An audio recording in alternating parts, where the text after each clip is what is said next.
Agora nós vamos falar com o professor Júlio César Viana, atualmente secretário de Articulação Sindical, 2 vezes presidente do Sintep, em 98 e 2006, presidente da CUT estadual, 3 mandatos, sindicalizado há mais de 32 anos. Professor Júlio, nós somos estudantes da EcoCUT, né? E a gente tem uma tarefinha a cumprir, temos algumas perguntas para estar lhe fazendo, né? Em relação à negociação, né? O senhor participou de várias negociações, né? No decorrer desses anos todos. Em que nível ocorreu essas negociações? A gente viu que aqui você já foi presidente do Sintep no Estado, já foi presidente da CUT também no Estado, né? E assim, em que área ocorreu essas negociações? Bom, eu comecei a participar do processo de negociação em 88. Na época eu era apenas sindicalizado, mas a prática e em função da dinâmica que a gente tinha no sindicato, de sermos oposição à direção naquela ocasião, eu fiz parte da comissão de negociação, comissão de greve de negociação, na primeira greve que eu vim aqui para o contexto estadual, que eu vim aqui para a capital para acompanhar ela cotidianamente. Foi, nessa ocasião, a gente teve uma negociação com o governador, que era o Carlos Bezerra, tivemos negociação com parlamentares, diversos parlamentares da Assembleia Legislativa. Então o nível era o nível da direção estadual mesmo, esse processo de negociação. Posteriormente, em 89, outra vez, eu fiz parte da comissão de negociação,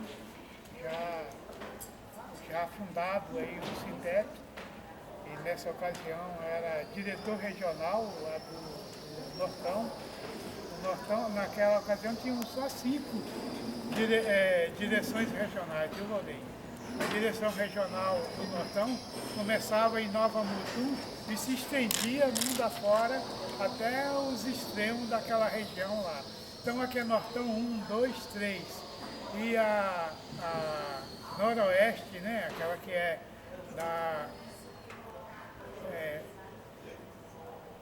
Noroeste ali, que entra Mutum, parte dela, era tudo uma direção regional só, que era Nortão.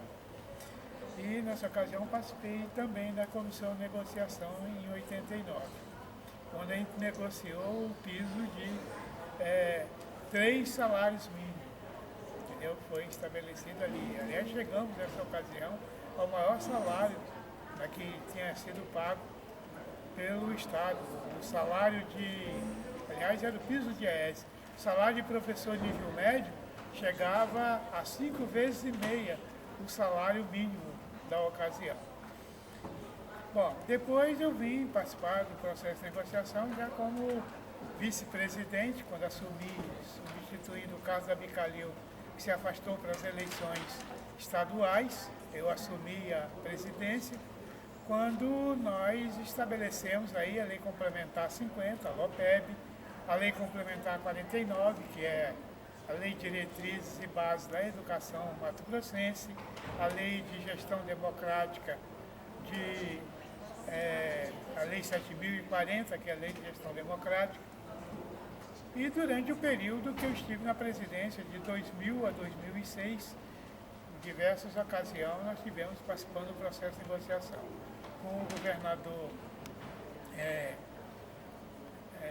Dante de Oliveira, participei de negociação com o governador Jaime Campos, com o vice que assumiu, Ricardo Bezerra, o Freitas lá, acho que era José Freitas, não me lembro do primeiro nome dele.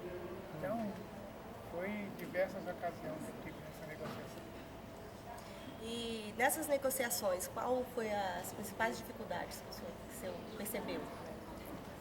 Bom, a princípio, lá na década de 80, 90, a principal dificuldade que a gente tinha era a sistematização das informações econômicas. Porque chegar na negociação e dizer de que a gente quer determinado valor, determinado percentual de reajuste, sem qualificar essa reivindicação, comprovando de que é viável e de que há disponibilidade do Estado, é meio complicado. Fica aquela história de cantiga de grilo. Eu quero porque quero e não resolve assim.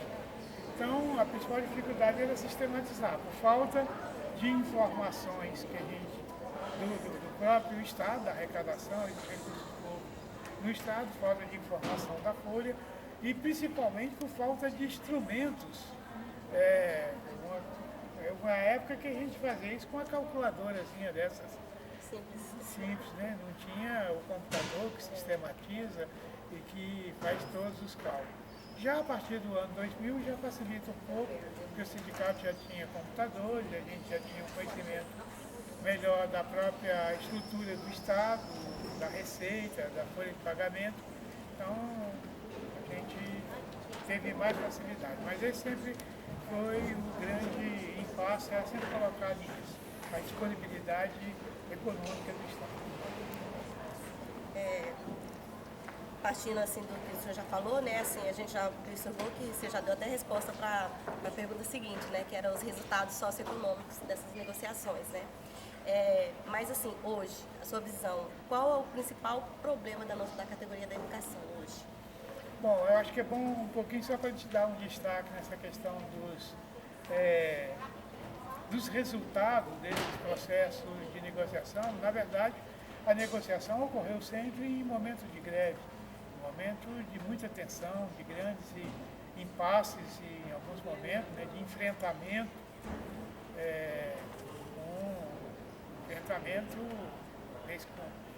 com as nossas atividades aí, então era complicado.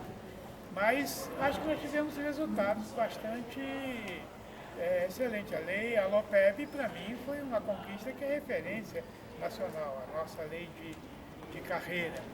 A Lei de Diretrizes e Bases da Educação de Mato Grosso, a 49, em muitas das questões ela extrapola, ela supera aquilo que está garantido no LOPEB. Portanto, ela avança em relação àquilo que está garantido no LOPEB. Mas mais do que isso, acho que o grande avanço foi o processo de reflexão que nossa categoria, que os dirigentes passaram nesse processo de elaboração.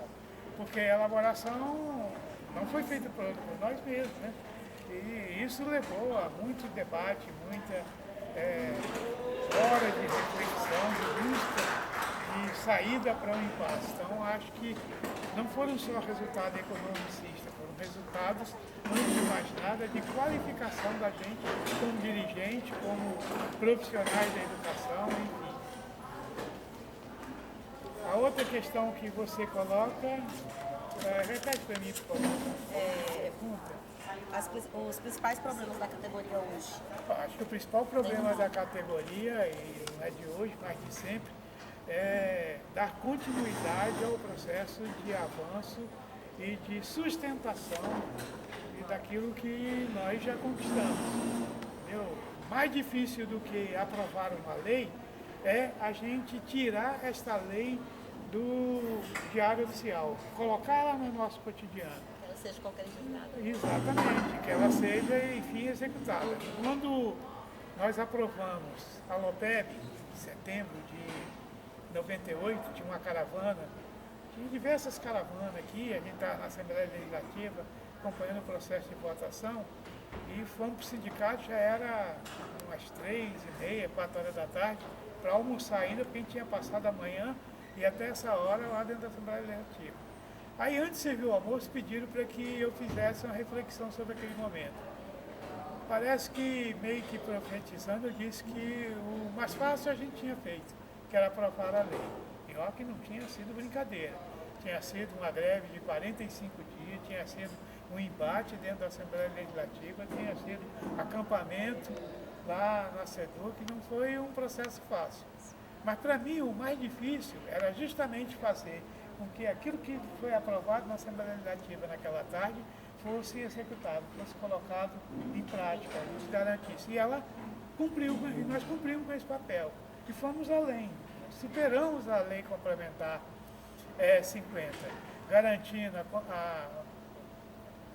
manutenção do poder de compra do piso, garantindo agora em 2013 a dobra do poder de compra, mas para que isso seja de fato concretizado, nós vamos ter que continuar mobilizados, se organizando, cada vez mais consciente de que nós temos direito a isso aí, que o Estado é capaz de suprir essa condição. Partindo para os dias atuais, né, na lógica da mobilização da categoria, qual a sua perspectiva de futuro, considerando a possível aprovação da PEC 241, a PEC da morte, principalmente para as redes municipais, que é que vai sofrer o maior impacto? A lei não é a lei que regulamenta a prática, é a prática que regulamenta a lei. Entendeu? Há uma inversão de valores na elaboração dessa lei, como se ela fosse capaz de impor a toda a sociedade as condições que estão estabelecidas nela. É o contrário, é a sociedade se organizando, apresentando as suas necessidades, apresentando as suas condições que formula a lei. A prática social vem antes da lei. A lei, ela apenas serve para consolidar aquilo que já foi elaborado e que já vem sendo formulado pela sociedade no seu cotidiano. Então, essa lei 241, ela é a tentativa de impor a nós uma conformação. Mas como é que nós vamos se conformar se as nossas necessidades são latentes? Não tem como a gente deter as nossas necessidades de saúde, não tem como deter nossas necessidades educacional, nossa necessidade de salário. Então, é uma lei que a gente vai se insubordinar contra ela, vai desacatar ela. Para finalizar sobre isso, quando eu comecei a fazer greve nesse estado, quando nós da educação de Mato Grosso começamos a fazer greve, era vedado, é assim que estava estabelecido na Lei de Segurança Nacional, que servidor público fizesse greve. E nós desacatamos a Lei de Segurança Nacional, fizemos greve, fomos para a rua, marchamos nas ruas de Cuiabá, nas ruas das nossas cidades, fizemos enfrentamento para poder garantir uma legislação, quer dizer, aquilo que está na Constituição de 88, que garantia o servidor público de sindicalização, do direito de greve, ela é justamente porque a gente vinha fazendo greve desde a década de 70, vinha fazendo enfrentamento desde a década de 70. Então nós vamos passar por cima disso aí, eu não tenho a menor dúvida. Óbvio que o outro lado vai querer se sustentar nela, mas nada detém um povo que se determina a ser livre. Com certeza. Professor Júlio, a gente agradece, né, pela sua participação, muito gratificante, né, ouvi-lo, né. Eu sou nova no sindicato, né, e assim, conhecer a história, né, das lutas, né, das conquistas que foram adquiridas nesses anos é muito bom, né. Então a gente agradece muito a sua participação. Muito obrigada. Que seria de mim se não houvesse sempre o novo, entendeu? A nova, que seria de mim, estaria totalmente esclerosado, né? Então o meu ânimo é justamente o ânimo trazido pelo jovem e coisa. E sobre a entrevista é muito importante a questão, entendeu? A pergunta, ela colocada, me leva a refletir e ressistematizar as informações que eu tenho para poder dar a resposta.